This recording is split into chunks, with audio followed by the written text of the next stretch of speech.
A specific question, a step point, a decision you've been sitting with too long. The 90-minute strategy call is a focused hour and a half one-on-one work with me. Pricing, niche, messaging, referrals, boundaries, whatever is alive in your practice right now, we work it together. You leave with a plan, no more confusion. Direct, focus, real strategy you can act on this week. Details at privatepaypractitioners.com. All right, let's get to the show.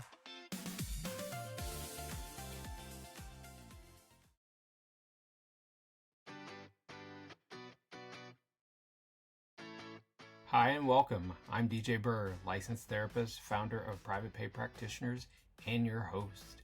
I started this community because I believe that therapists deserve to build practices that actually sustain them, not just financially, but personally. Over 18,000 clinicians have shown up and said they're ready to do something different. This podcast is for every one of them.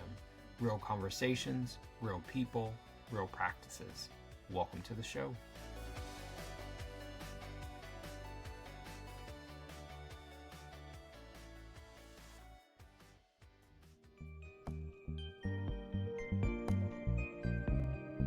Hey y'all, it is DJ Burr and I am back with the Private Pay Practitioners Premium Podcast, and I found another fabulous guest. I have Elena Khazanova here. Elena, welcome. Thank you. I'm so glad that you're here. Wow, I can't wait to dig into your story because you've been doing this work for over 25 years in different kind of facets, right? You started as a massage therapist, craniosacral therapist, and you're bringing all of that to mental health, which I think is fabulous. So please tell us about your practice, where it is now, and then we can kind of explore, how it started. Thank you. Yes. I started out as a massage therapist many years ago. And I think what remained the same is that I pay close attention to the body. I really love working with bodies.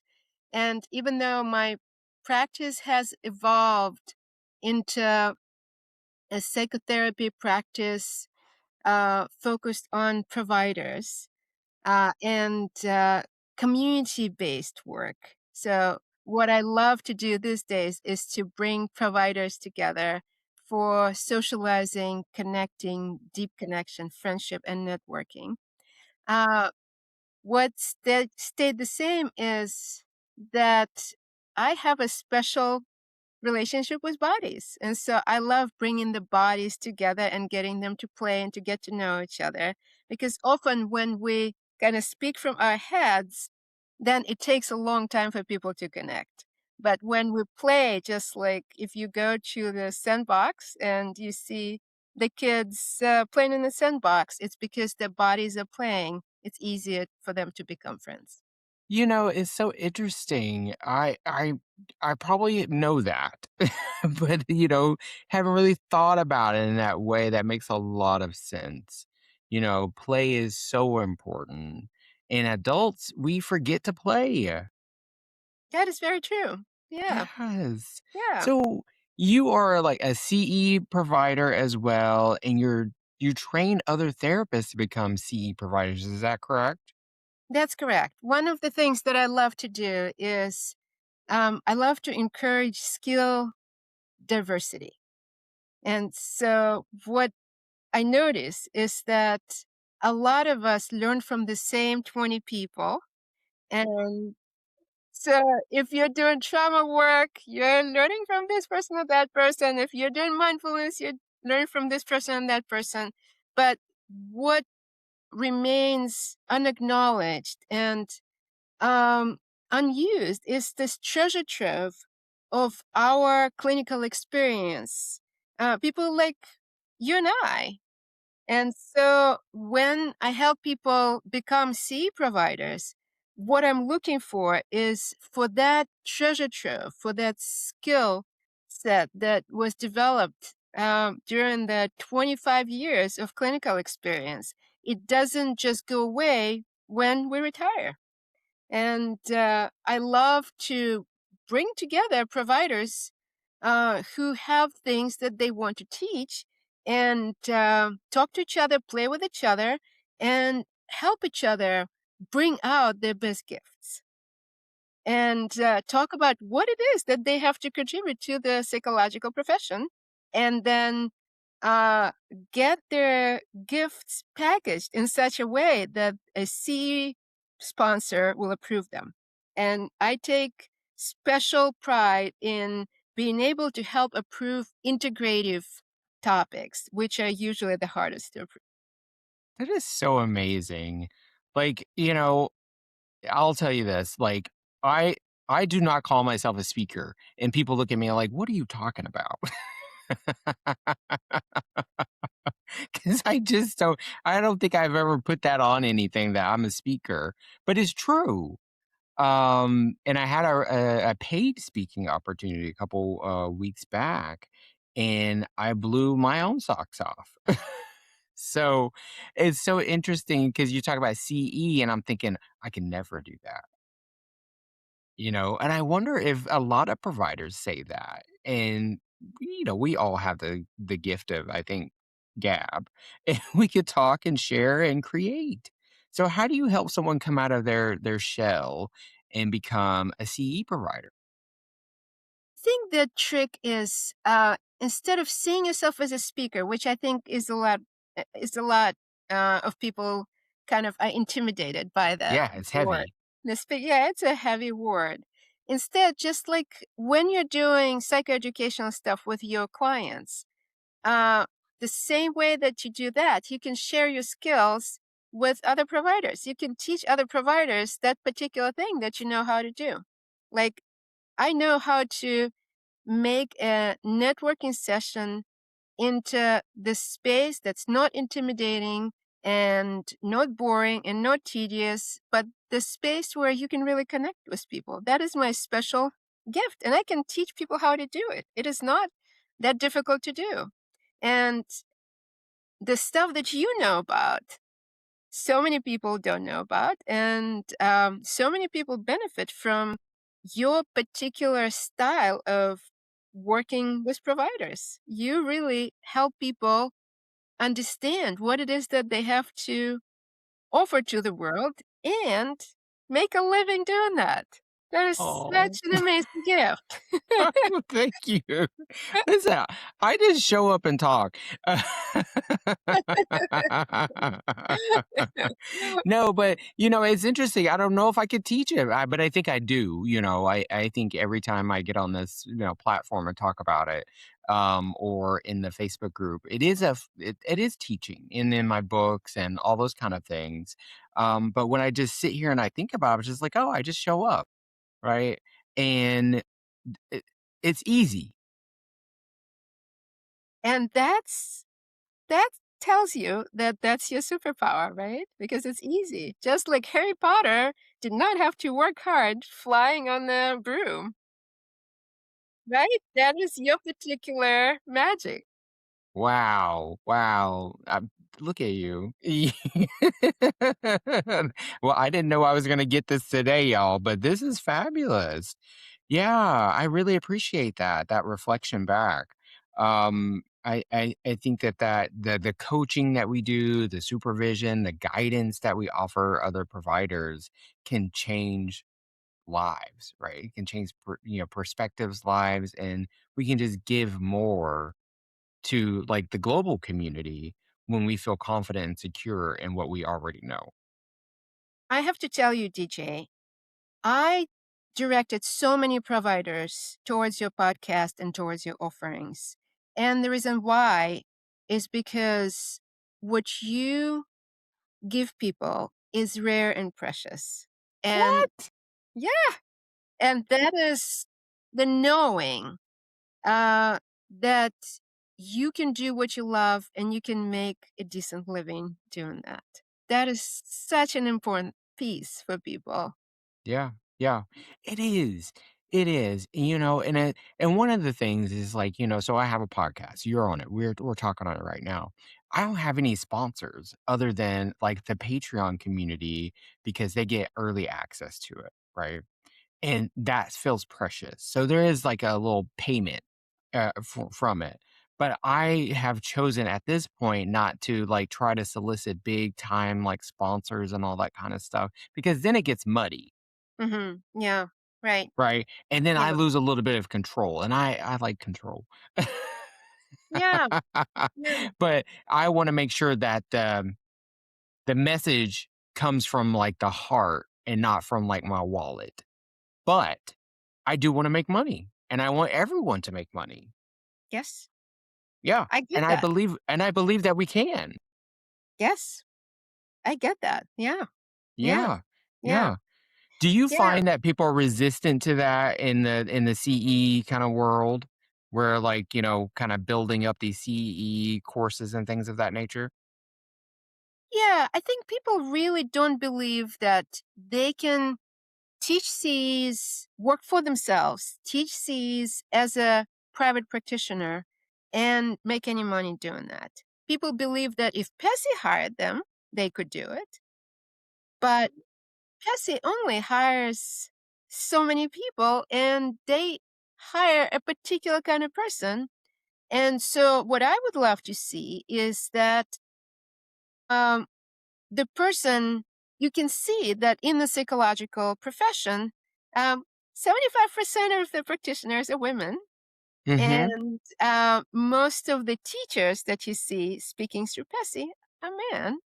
And people who are minorities might know a whole lot about a whole lot of things, but they don't end up teaching CEs. And so we lose that incredible wealth of uh, wisdom, clinical wisdom. And so I taught recently, I was presenting for the LGBTQ agency, the organization where all the providers are in the LGBTQ community. And I'm parenting a non binary kid. And so I have a special uh, place in my heart for that community. Mhm. And so those are the people that have the most wisdom and the most information about how to work with the LGBTQ clients, right? Yeah. But in order for them to give that clinical wisdom to somebody else, they have to teach these. That is the best way to do it. Otherwise, it goes to their clients, and thankfully, their clients will benefit. But for them to make it available to other providers, teaching Cs is the best way to do it. And so that's when I say, this person knows a whole lot about this one topic that is much needed. Let's get that person teaching Cs. Oh my goodness. So what walk us through, like, just, a summary of what that looks like, the starting process of it. Yeah, yeah, yeah. So what most people do when it occurs to them that they want to teach Cs, they go to how do I become the APA provider, and they Mhm. go to the APA and they look at what APA wants from them to become a provider. And they close the tab and go back to the knitting because it looks so incredibly complicated and tedious and expensive and just outright impossible. And so, what people don't know, though, is that you don't go straight to the APA. You go to the APA co sponsors. There are agencies that specialize in little provider communities like us. And they will approve you for a tiny, tiny fraction of the money.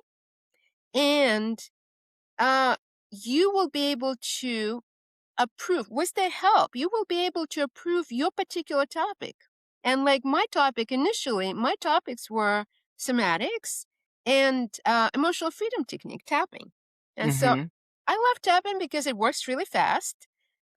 When you look at the research, it works the same, it has the same efficacy as EMDR. And you don't need any equipment and you don't need a whole lot of training. Tapping is very, very simple. And so I really wanted to teach other therapists. I figured out how to do it. I was specialized at the time. I was specialized in trauma. I was doing a lot of childhood sexual abuse and all different kinds of trauma. And I figured out how to use tapping to resolve traumatic memories, resolve traumatic experience, resolve trauma in the body very rapidly, very rapidly. And so Okay. I wanted everybody to know how to do it. Yes. And so I taught a lot of Cs. I figured out it took me a couple of years to approve my first CE course and then to market my first CE course. That was another kind of thing. But once I did that, I was able to teach over 1,000 therapists how What? to use. Yeah, I think everybody in the Maryland, Virginia, DC area who wanted to learn how to tap, learned how to tap. Mm, And it was so much fun, and so many people benefited from it. And now, years later, people come back and say, it really changed my trauma practice. First of all, it's effective. And second of all, you tap with the client. And so the secondary trauma that would land in your body while you're doing trauma treatment gets tapped out. And so you come to the end of the day after having seen 4 to 5 trauma clients, which is very, very heavy duty. yes. You get to the end of the day and you are not traumatized. You get the secondary trauma out during the session, which is fabulous. It's self-care combined with the clinical technique. Now I am going to cancel all of my upcoming CEs and go learn how to tap. Because Mm. this sounds great. Yeah, I don't know if I get the same experience with EMDR because I'm doing EMDR, but this makes sense. Yeah. And what else I love to do? What I love to do these days, I still use tapping a lot. And so when I see providers, and providers have all this stuff around, am I charging too much? Will people dislike me? Um, Essentially, visibility, service, and money trauma. Yes. All of it. Uh, and so you can tap it out. Yeah. It comes up for you and you can tap it out. And the thought comes in that my friends are not going to be friends with me anymore because I've raised my rates by $20. And you go, tap, tap, tap, tap, tap, tap. I've raised my rates. I'm afraid people will leave me. Nobody's going to like me anymore. I'm such a I'm such an unwanted person now because I want to be richer than everybody else, and it gets out of your system. And then you're like, oh, I'm charging appropriately. Of course, I'm charging $200 because that's what it's in DC area. That's what I'm supposed to charge. I've been undercharging. Right. Oh, yeah. This is fabulous. Oh, wow. Yeah, I love this. This is so incredible that you're able to help people in this way and really, like, the body is already in the room. We might as well treat it.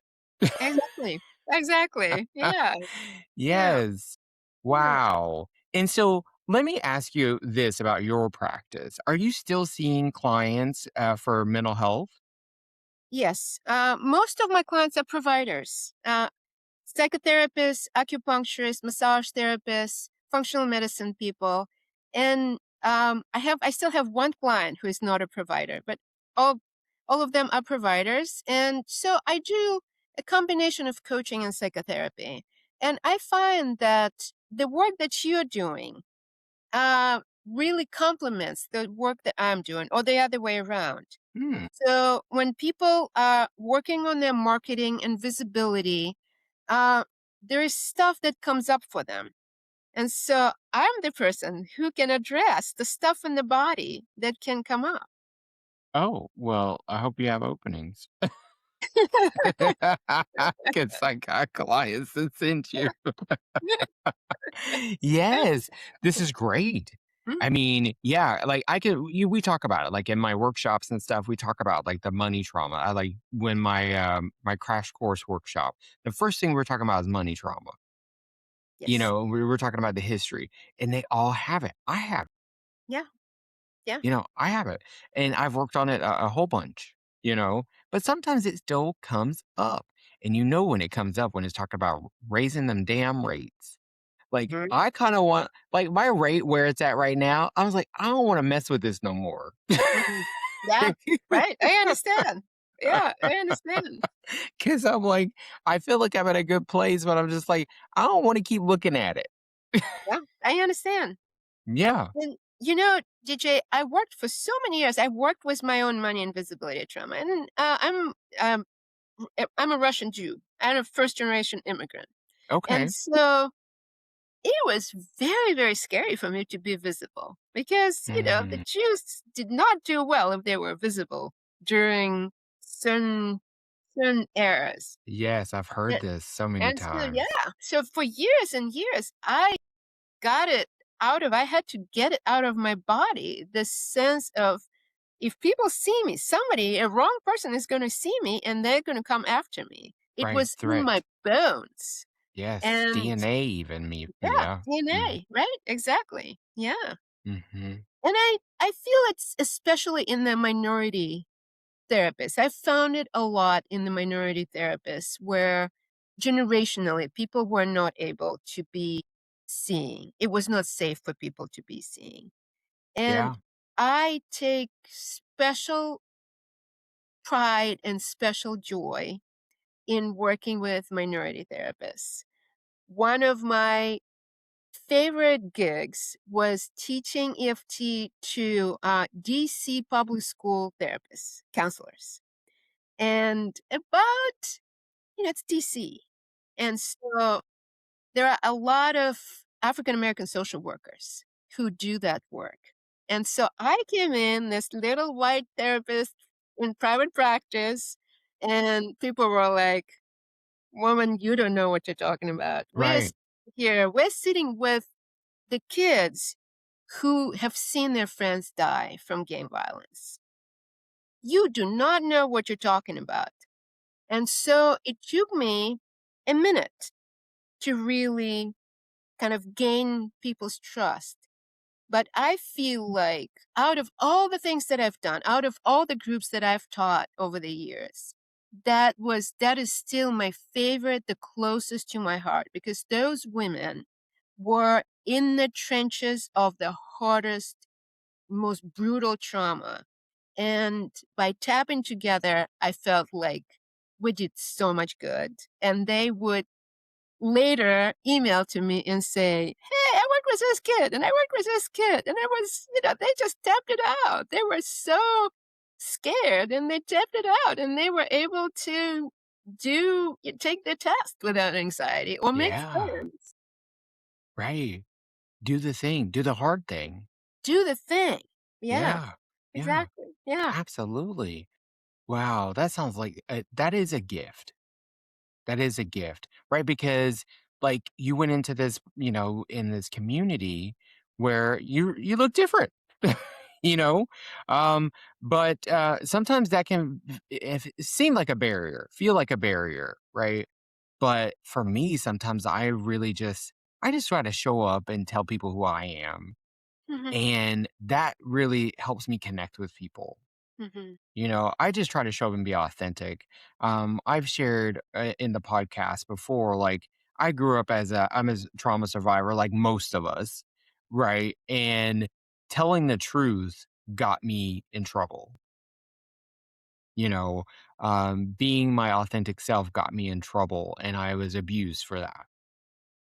And but I held on to like that little small part of me is a big part now, but there was a small part of me that was like, I'm doing the right thing. Hmm. I'm Hmm. telling the truth about the things that I'm seeing because they don't make sense. Hmm. Right. And I Yeah. keep sharing about it and people looking at me like I'm crazy. And I'm still saying, this don't make sense. It turns out all these years later and all this therapy later, it did make sense. Yeah. Yeah. It wasn't supposed to be happening, Yeah. Yeah. right? It wasn't supposed to be happening. And one of the things, and I have to just say this, and it's a little bit more self disclosure for me. I saw that you work with sexual assault survivors, and that is always going to be a place in my heart that has probably the most growth. That part as a survivor, you know and so I really just want to say thank you for helping those folks. um you know it takes a lot to navigate that and to know that you've been able to support all of these communities, but that one in particular because that's so precious to me. Um, And that is such a beautiful community. And there is so much blossoming that comes from people recovering from that kind of trauma. yeah, and we don't talk enough about it. I used to have a podcast called Journey On, Hmm. and on Journey On, I spoke with assault survivors. Hmm. Yeah, I love that show. It Hmm. was hard. Hmm. I loved it. I loved it so much, but it was hard. But it was so meaningful to give space to survivors. Yes. You Mhm. have to have a strong heart to work with that population. They're beautiful. Yes. Yeah. And what we don't talk enough about are the male survivors or male Yes. identified survivor. We don't talk enough about it. We don't talk enough about it. Right. But I just love creating spaces to Yeah. talk about these different things, right? And then sometimes it's difficult, but it's different. I like to name the things and talk about the quiet part out loud. Hmm. Yeah. Right. Yeah. Yeah. Yeah. And I Yeah. get the sense that you do too. Yeah. Hmm. Yeah. Yeah. Which is fabulous. I think you asked me a question and like I sent you like a little, info sheet and I'm trying to find this question that you asked me. Do you remember the question? Remember the question, but I have a question for you. Yes, yes. And so if you said, this is my deepest gift, this is the one thing that I have been able to bring through for my community, what would you say it is? What would you say it was? Oof. The one thing, Hmm. um, gosh, probably what I was just speaking on about, telling the truth about who you are, being your authentic self. Um, and I think there's a place for that in the therapy room. I think there's a space for it, like because it's not our session, but it informs what we say to our clients and how we show up for our clients.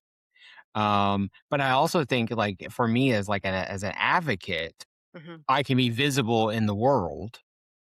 A lot of my clients don't even know about the work that I do outside of that therapy space, but some of them do because they've read my memoir or they've heard podcasts and things of that nature. But a lot of them don't even know, right? That I have this other life Hmm. Yeah, yeah. where Hmm. I'm talking openly about all of these hard things. And so I think being the authentic self is so important to me. I think that part is what has kept me alive, honestly. Mm. Yeah. And there is another piece to it that I kind of like to think about that people don't think about enough. Okay. So if that gift that you have been giving and you are giving to your clients, if it kind of blossomed into the rest of the world, how would the Mhm. world be different? Like if that gift fully flowed into the world, what would the world be like? They stop hating each other. Yeah. It's stop all the nonsense that we're seeing every single day. The deaths, the hurt, the pain. They be talking to each other like people, Yeah.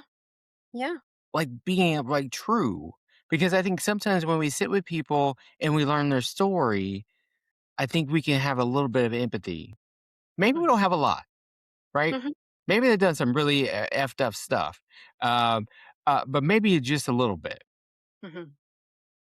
maybe Yeah. just a little bit, and I think that part is healing. Yeah. Yeah, Yeah. I think Yeah. that part is healing. If I can just find a little bit of empathy for somebody, then maybe it's all worth it. You know? Yeah. Yeah. That's true. Wow. These questions. Is this what you do for your clients? You ask these questions. That's what I do with my clients in my groups. One of the Yeah. most fun things that I've been doing with my groups is to bring a bunch of providers together and talk about our provider things and connect people and help people find friends.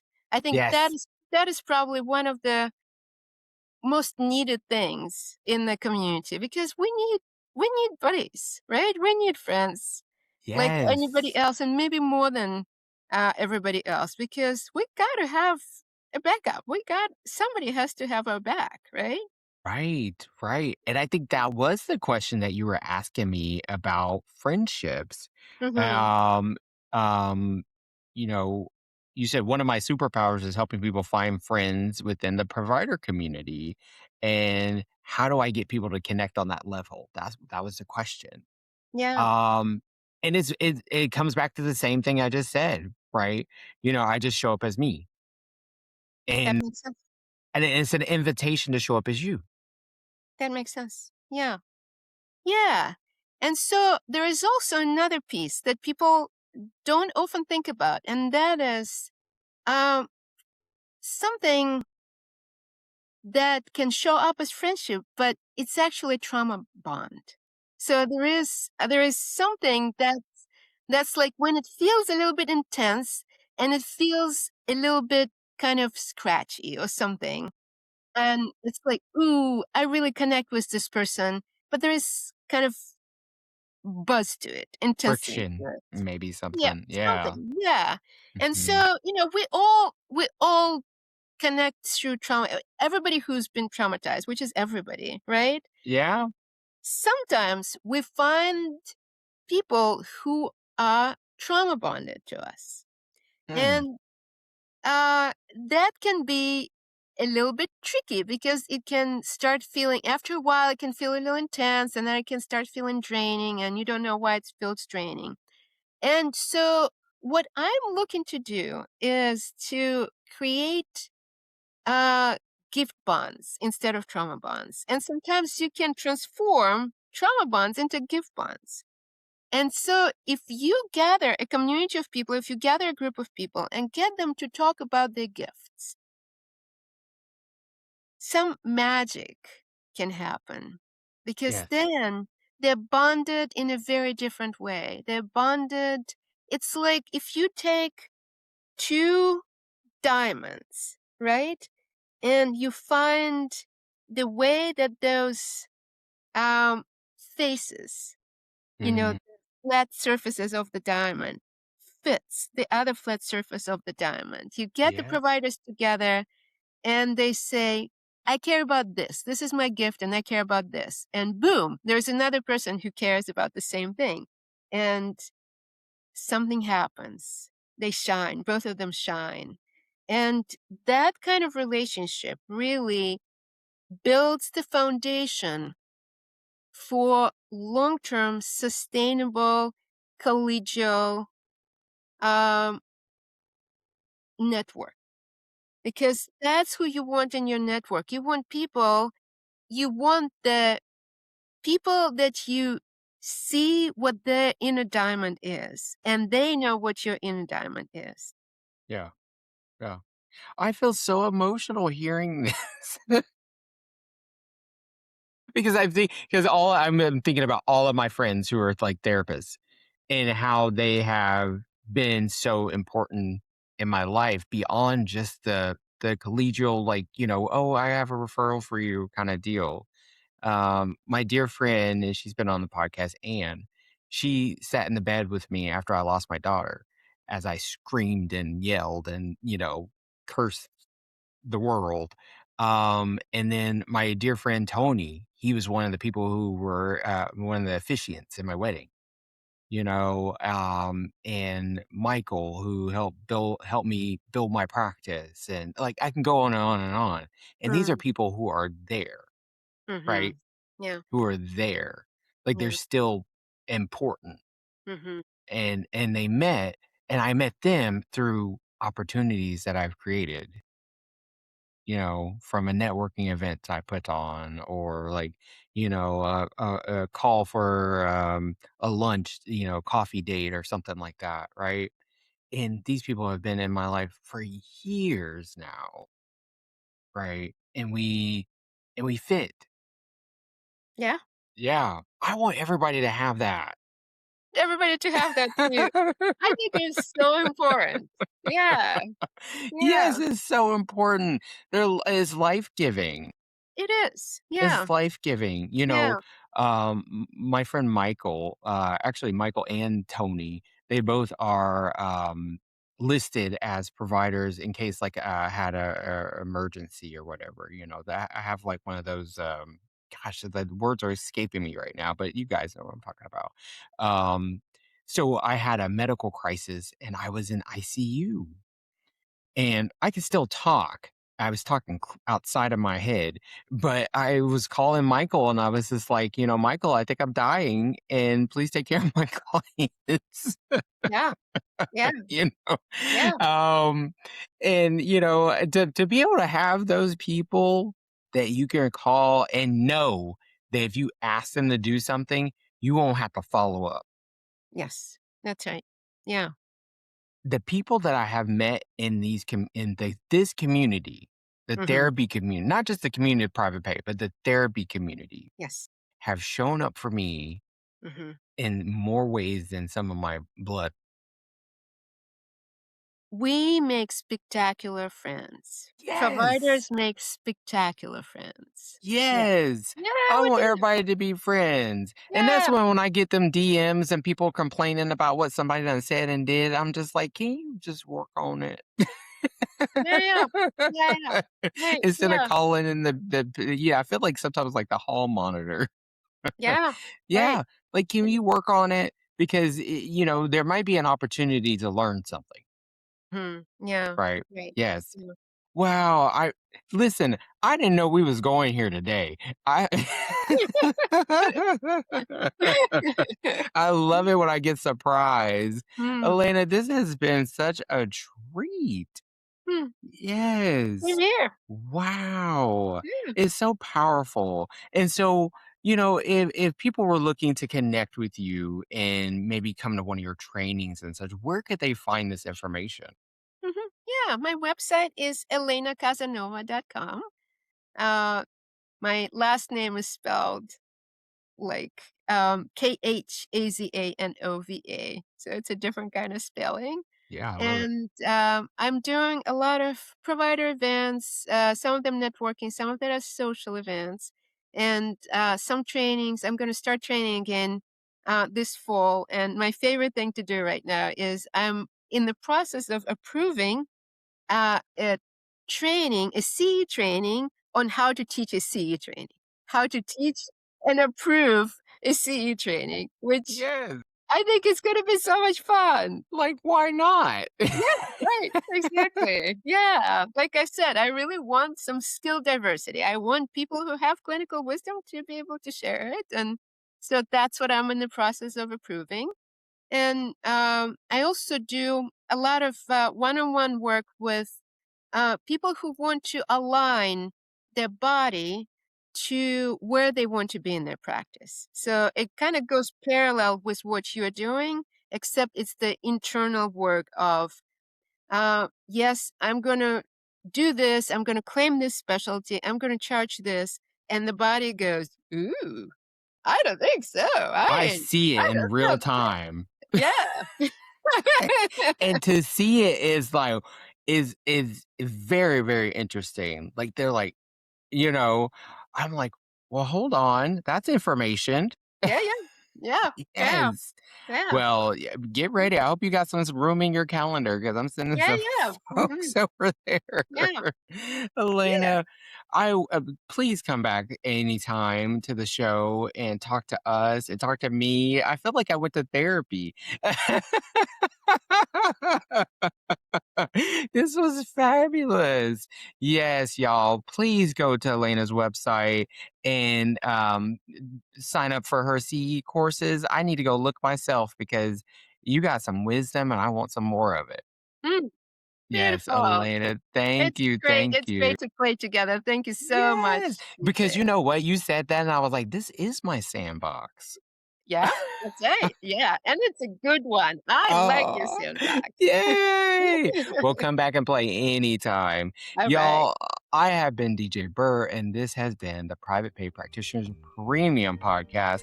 Y'all make sure y'all come on back next time because I'm going to have another fabulous guest, of course. All right.